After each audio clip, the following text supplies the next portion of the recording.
कल एकादशी है, हम सब भी करेंगे, लेकिन जरूरी नहीं है जिसको करना हो, नहीं तो कहो महाराज जी जबरदस्ती फलाहार की व्यवस्था करेंगे, जो भोजन की करते हैं करोगे तो। और फिर शाम को कथा के बाद वृंदावन की परिक्रमा लगाएंगे। तो अम्बरीश जी महाराज भी एकादशी का व्रत करते थे। अम्बरीश जी महाराज का नियम था कि जब पारायण करते थे, एकादशी का नियम था कि द्वादशी में पारायण कर लेना चाहिए, त्रयोदशी न लग पाए। तो वह किसी ब्राह्मण को पहले भोजन पवाते थे, फिर पारायण करते थे। तो आज जैसे ही द्वादशी आई तो दुर्वासा जी महाराज आ गए अम्बरीश जी के यहाँ। तो कहा महाराज आज का प्रसाद आपका मेरे यहाँ, इसके बाद हम व्रत को खोलेंगे। दुर्वासा जी ने कहा ठीक है, हम स्नान करके आते हैं, फिर प्रसाद पाएंगे, फिर आराम से व्रत आप खोल लेना। दुर्वासा जी स्नान करने के लिए चले गए। अब दुर्वासा जी परीक्षा ले रहे थे अम्बरीश की।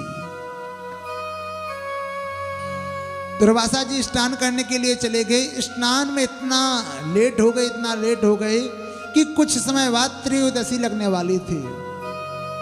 अम्बरीश जी ने कहा क्या करें क्या नहीं करें, महाराज जी आ नहीं रहे हैं, और मैंने महाराज जी से बोल दिया है अगर उनके बिना कुछ पाते हैं तो पाप लगेगा, और व्रत खोलना है द्वादशी में। तो एक तुलसी का पत्ता पा लिया। दुर्वासा जी आए।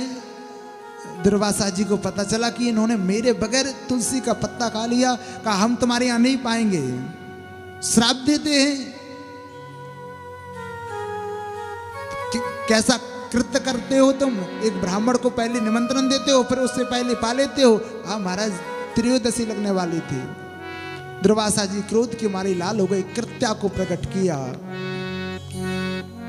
कृत्या अम्बरीश जी के पीछे लग गए, भगवान के पास गई। भगवान ने कहा दुर्वासा जी ने गलत किया, मेरे भक्त का अपमान किया है। भगवान ने सुदर्शन चक्र छोड़ दिया। अब वह कृत्या उल्टे सुदर्शन चक्र को भस्म करते हुए, सुदर्शन चक्र कृत्या को भस्म करते हुए और दुर्वासा जी की ओर जाने लगा। अब दुर्वासा जी घबराए, शंकर जी के पास गए। महाराज क्षमा करें, सुदर्शन हमें भस्म कर देगा। कहा जिसका अपमान किया उसी के पास जाना पड़ेगा। ब्रह्मा जी के पास गए, विष्णु भगवान के पास आए। विष्णु भगवान ने कहा हम भी कुछ नहीं कर सकते, तुमने एक भक्त का अपमान किया है, इसलिए जाओ उसी जगह जाओ। अम्बरीश जी के चरणों में लेट गए, क्षमा करो आप। अम्बरीश जी ने कहा महाराज क्या कर रहे हो आप। अम्बरीश जी ने प्रसाद पवाया, सुदर्शन चक्र शांत होगा।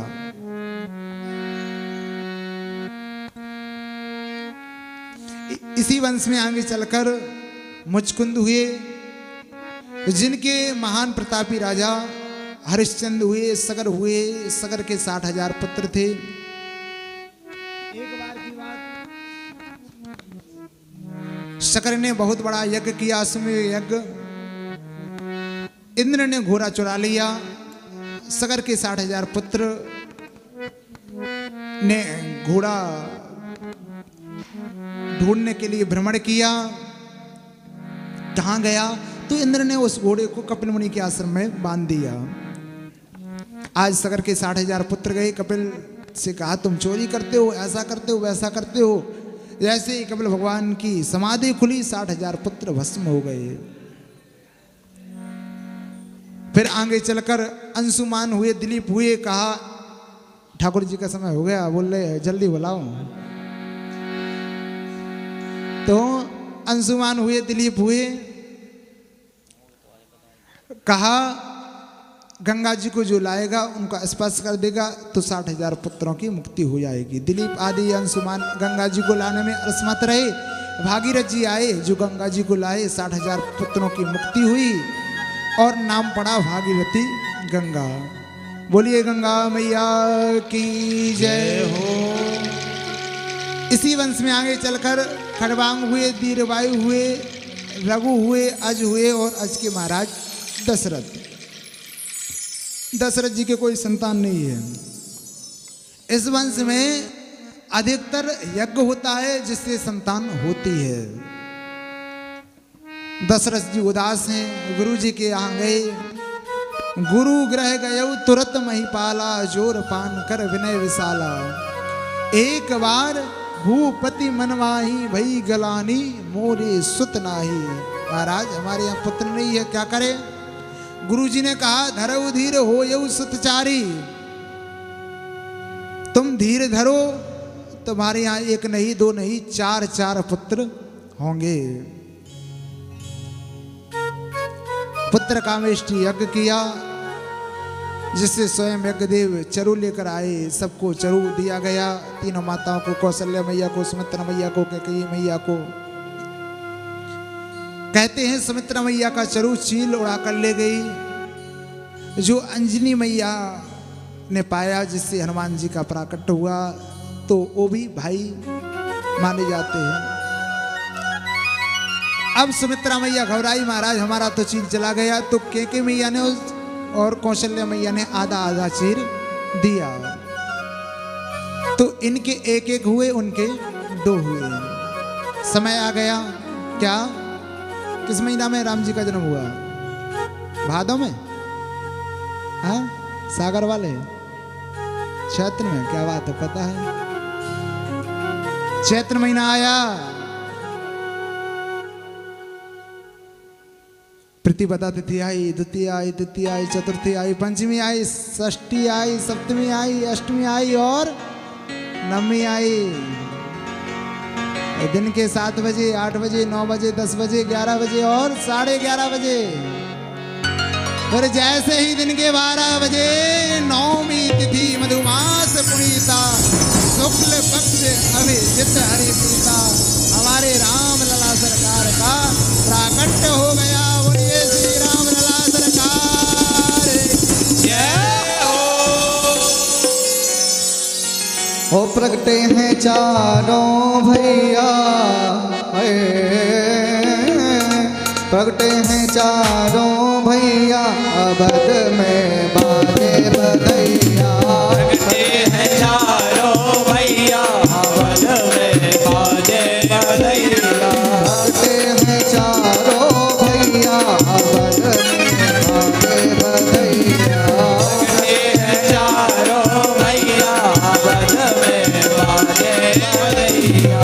बाजे बधैया सब नाचे बधैया, बाजे बधैया, बाजे बधैया। ओ बाजे बधैया प्यारे बाजे बधैया, बाजे बधैया प्यारे बाजे बधैया। ओ प्रगटे हैं चारों भैया, अवध में बाजे बधैया। प्रगटे हैं चारों भैया, अवध में बाजे बधैया।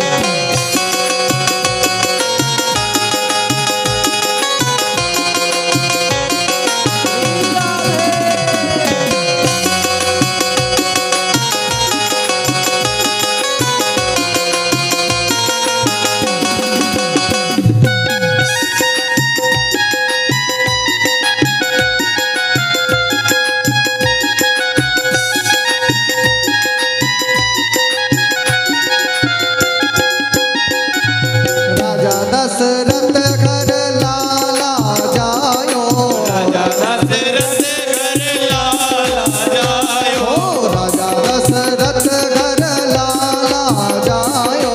राजा दशरथ घर लाला जायो। ओ नाम धर्यो रघुरैया, अवध में बाजे बधैया। प्रगटे हैं चारों भैया, अवध में बाजे बधैया। ओ बाजे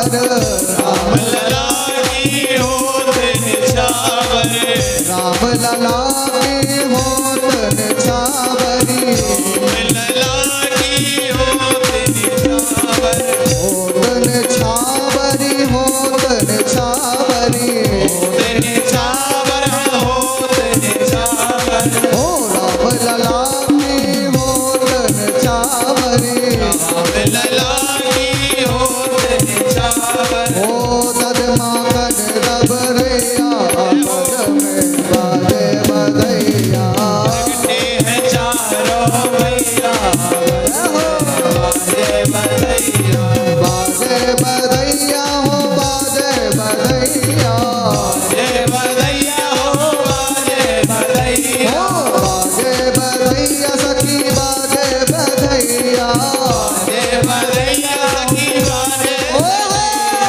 लगते हैं चारों भैया पद में बाजे बधैया लगते हैं चारों भैया बाजे बधैया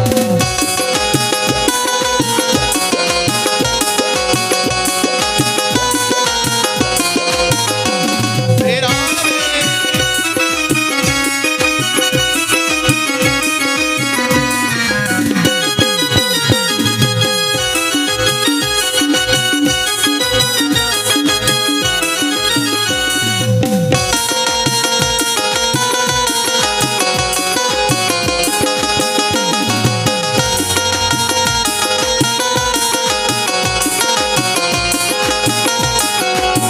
कौन लुटावे सोना चांदी कौन लुटावे सोना चांदी ओ कौन लुटावे सोना चांदी कौन लुटावे सोना चांदी ओ कौन लुटावे रुपैया बद में बाजे बधैया लगते हैं चारों भैया बाजे बधैया बाजे बधैया ओ बाजे बधैया बधैया बाजे सनैया बाजे बधैया सखी बाजे बधैया बाजे बधैया सखी बाजे लगते हैं चारों भैया बद में बाजे बधैया चारों भैया बाजे बधैया ओ लगते हैं चारों भैया बद में बाजे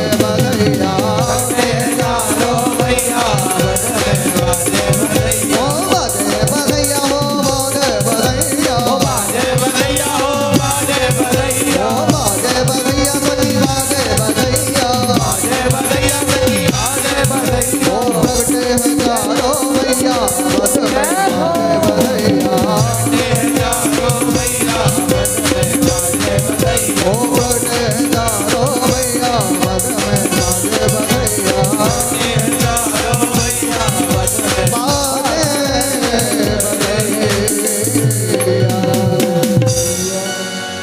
और रामलला सरकार की जय हो तो ऐसे चारों के जन्म हुए,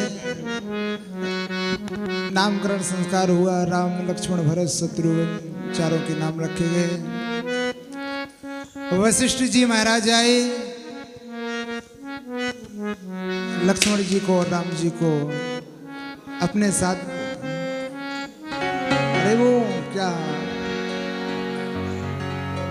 जन्मोत्सव मनाने लगे अभी से हुई,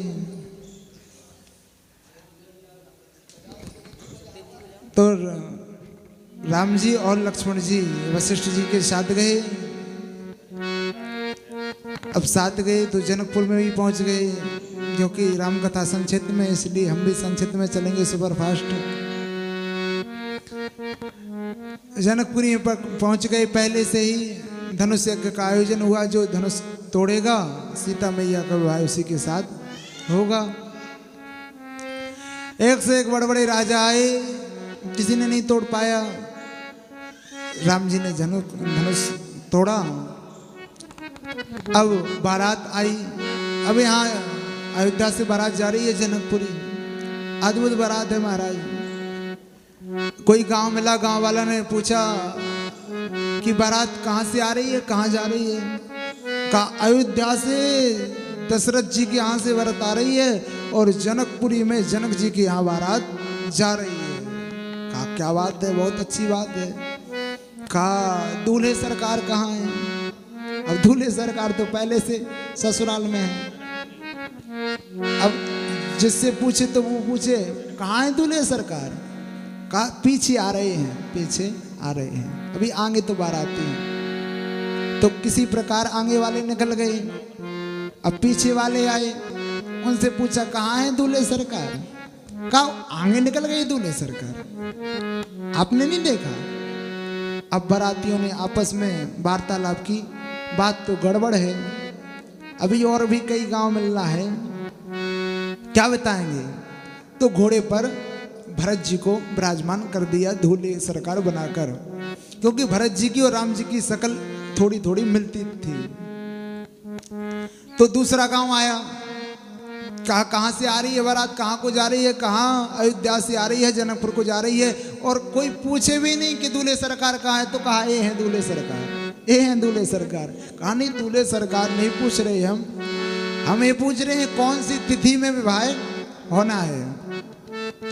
अब फिर तिथि का पता नहीं, कौन सी तिथि में विवाह होना है। दूसरा पूछे किस तिथि में विवाह होना है। कहा मेरे को क्या पता।